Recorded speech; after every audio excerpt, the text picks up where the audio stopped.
এপিসোডের শুরুতে আমরা দেখতে পাই গ্র্যান্ড মাস্টার তাকে তার স্পিড সোল দেখায়, যা কিনা একটা বিস্ট টাইপের স্পিড সোল। বিস্ট টাইপের স্পিড সোল অনেক ভালো মানের হয়। তা দেখে ট্যাং শ্যাং একটু ভাবতে থাকে, কারণ তার মাস্টারের স্পিড সোল অনেক ভালো মানের, তারপরও তার লেভেল 29-এ বেশি কেন যাচ্ছে না। যা শুনে তার মাস্টার তাকে সত্য কথা বলে, তাকে বলে যে তার স্পিড সোল যখন জাগে তখন তার লেভেল অর্ধেক ছিল, যার কারণে সে যতই প্র্যাকটিস করে তার লেভেল এর চাইতে বেশি বাড়ে না, আর সামনেও তার র্যাঙ্ক কখনো এর চাইতে বেশি বাড়বে না। তাই স্পিড মাস্টার র্যাঙ্ক না বাড়িয়ে র্যাঙ্ক সম্পর্কে পড়াশোনা করতে থাকে, আর তাই সে র্যাঙ্ক সম্পর্কে অনেক কিছু জানতে পারে। তারপর সে তার বিস্ট স্পিড সোলের ব্যাপারে বলে, যে কিনা একসাথে 3টি অ্যাটাক করতে পারে, আর পাশাপাশি সে অনেক শক্তিশালী। তারপরে তারা আগে যেতে থাকে এবং তাদের সামনে 10 বছর পুরানো মাল্টি কালার বিড়াল আসে, কিন্তু এই বৃষ্টি অনেক দুর্বল আর একে মারলে শক্তিশালী কোনো পাওয়ার পাওয়া যাবে না, যার কারণে তারা তাকে সেখানেই রেখে সামনে যেতে থাকে।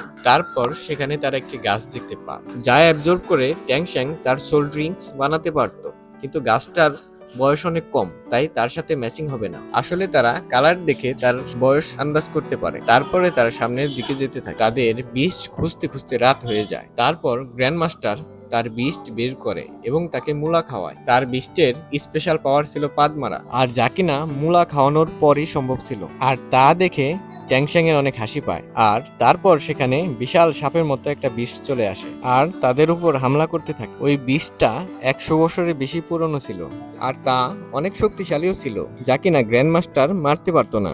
এই জন্য তারা ওই বিষ থেকে বেঁচে পালানোর চেষ্টা করতেছিল, তাদেরকে মেরেই ফেলবে।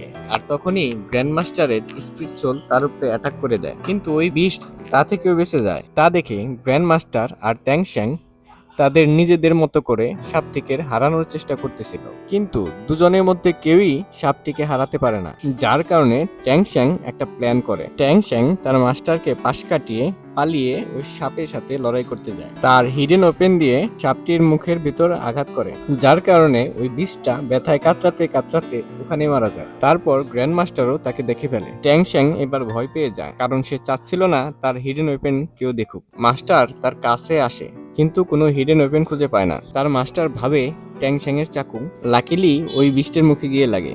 তারপর মাস্টার অনেক খুশি হয়ে যায়, কারণ এই বিস্টের এনার্জি দিয়ে ট্যাং শ্যাংকে তার স্পিড ড্রিঙ্ক বানিয়ে দিতে পারবে। ট্যাং শ্যাংকে এই বিষ থেকে এনার্জি বের করতে হবে ভেবে সে ভয় পেয়ে যায়। সে ভাবে সাপের এনার্জি থেকে তার স্পিড সোল, যা কিনা ব্লু সিলভার গ্রাস, তা নষ্ট হয়ে যেতে পারে। তা শুনে গ্র্যান্ড মাস্টার তাকে বলে যে এরকম কিছুই হবে না, উল্টা ট্যাং শ্যাং এর স্পিড সোল আরো বেশি মজবুত আর শক্তিশালী হয়ে যাবে। ট্যাং শ্যাং এমনই করে।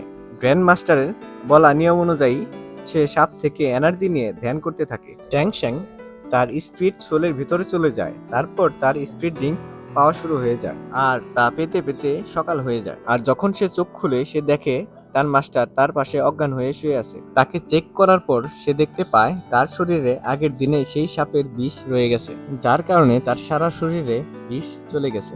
এখন যদি তার শরীর থেকে এই বিষ বের করা না হয় তাহলে সে মারা যেতে পারে। তারপর সে লোহার টেকনিক অবলম্বন করে চাকু গরম করে এবং তার শরীর থেকে বিষ বের করতে থাকে। তারপর সে তার সোল পাওয়ার ইউজ করে যে বিষ তার শরীরের ভিতর চলে গিয়েছিল তা বের করে, আর তার কিছুক্ষণ পরই ট্যাং শ্যাং এর মাস্টারের হোশ ফিরে আসে। তারপর ট্যাং শ্যাং তার মাস্টারকে রেস্ট করতে বলে, কিন্তু তার মাস্টার বলে না, এখন তাড়াতাড়ি স্কুলে চলে যেতে হবে। তারপর মাস্টার ট্যাং শ্যাংকে তার স্পিড ড্রিঙ্কের পাওয়ার দেখাতে বলে। ট্যাং শ্যাং মেডিটেশন করে তার পাওয়ার বের করে। তারপর সেই পাওয়ার 50 মিটার দূরে একটি গাছকে জড়িয়ে ধরে মারার জন্য রেডি হয়ে যায়। গ্র্যান্ড মাস্টার বুঝতে পারে এই পাওয়ার অনেক বেশি শক্তিশালী, আর এই পাওয়ার দিয়ে সে 50 মিটার দূরে যে কোনো মানুষকে অজ্ঞান করে ফেলতে পারবে। তারপর দুজনেই অনেক খুশি হয় এবং দুজনেই তার স্কুলে চলে আসে, যেখানে ট্যাং শ্যাং তার অসুস্থ মাস্টারকে তার বেডে শুইয়ে দেয়, আর গ্র্যান্ড মাস্টার তাকে একটা বই আনতে বলে, আর বলে যে আমি এই বইয়ের ভিতর অনেক কিছু সম্পর্কে লিখে রেখেছি যা তোমার অনেক উপকারে আসবে। তারপর সে ট্যাং শ্যাংকে শহরের স্পিড হলে যেতে বলে। সে তার গ্র্যান্ড মাস্টারের কথা শুনে সেখানে যেতে থাকে, আর সেখানে আরেক জায়গায় হোস্টেল 7-এর ছেলে আর বড় লোকদের ছেলে একটি মাঠে লড়াই করতেছিল। আসলে সেখানে তাদের মধ্যে লড়াই শুরু হয়ে গিয়েছিল, আর সেখানে প্রত্যেক গ্রুপ থেকে একজন করে লড়াই করবে, আর যে গ্রুপ জিতবে তাদের অন্য গ্রুপ বস বলে ডাকবে। হোস্টেল 7-এর লিডার জিভু ছিল। তারপর জিভু তার গ্রুপ থেকে একটা ছেলেকে লড়াই করার জন্য পাঠায়। ওই ছেলের স্পিরিট সোল সিংহের ছিল। তারপর বড় লোকদের গ্রুপ থেকেও একটা বাচ্চা আসে আর তাদের মধ্যে ফাইট শুরু হয়ে যায়। তাদের মধ্যে অনেক ভালো ফাইট হতে থাকে আর হোস্টেল 7 এর গ্রুপটা হারতে থাকে। তা দেখে জিবু অনেক রেগে যায়। বড় লোকের বাচ্চারা জিবুকে খরগোশের বাচ্চা বললে চেঁচাতে থাকে আর তখনই সেখানে ট্যাং শ্যাং চলে আসে। তা দেখে জিবু অনেক খুশি হয়ে যায় আর তাকে বড়লোকের বাচ্চাদের সব কর্মকাণ্ড বলে দেয়। তা শুনে ট্যাং শ্যাং সব বুঝতে পারে আর লুকিয়ে কিছু পাথর তাদের দিকে ছুঁড়ে মারে। বড়লোকের ছেলেটা তা সামলাতে পারে না। সেই সুযোগে হোস্টেল 7 এর ছেলে তার উপর অ্যাটাক করে দেয় আর তাকে হারিয়ে দেয়। তা দেখে বড়লোকের ছেলেরা অনেক রেগে যায় আর তাদের গ্রুপের সবচেয়ে শক্তিশালী ছেলে সামনে চলে আসে লড়াই করার জন্য আর তার সাথে ট্যাং শ্যাং লড়াই করে। ট্যাং শ্যাং সেই ছেলেকে স্পিরিট সোল ব্যবহার করা ছাড়াই পেটাতে থাকে। এখন বড়লোকের ছেলেরা অনেক অপমান হয় আর রেগে মেগে তার সব শক্তি দিয়ে অ্যাটাক করার জন্য রেডি হয়। এখন ট্যাং শ্যাংও তার স্পিরিট সোল ব্যবহার করে আর তার পাওয়ার দিয়ে তাকে জড়িয়ে ধরে আর তাকে বলে যে এখন তুমি যদি হার না মানো তাহলে তুমি পঙ্গু হয়ে যাবা। আর বড়লোকের ছেলের কিছু করার ছিল না, তাই সে হার মেনে নেয় আর হোস্টেল 7 এর বাচ্চাদের বস বলে মেনে নেয়। তখন জিবু অনেক খুশি হয়ে যায় আর সবাইকে তার সোল পাওয়ার সম্পর্কে বলে। তার সোল পাওয়ার লেভেল 12 এর ছিল। তা শুনে সবাই অবাক হয়ে যায়। এখন ট্যাং শ্যাং তার মাস্টারের কথা মতো স্পিরিট হলে যাওয়া শুরু করে। সেখানে যাওয়ার পর সে দেখতে পায় সেখানে তার গ্রামের সেই স্পিরিট মাস্টার ছিল। আর এখানেই এই এপিসোড শেষ হয়ে যায়।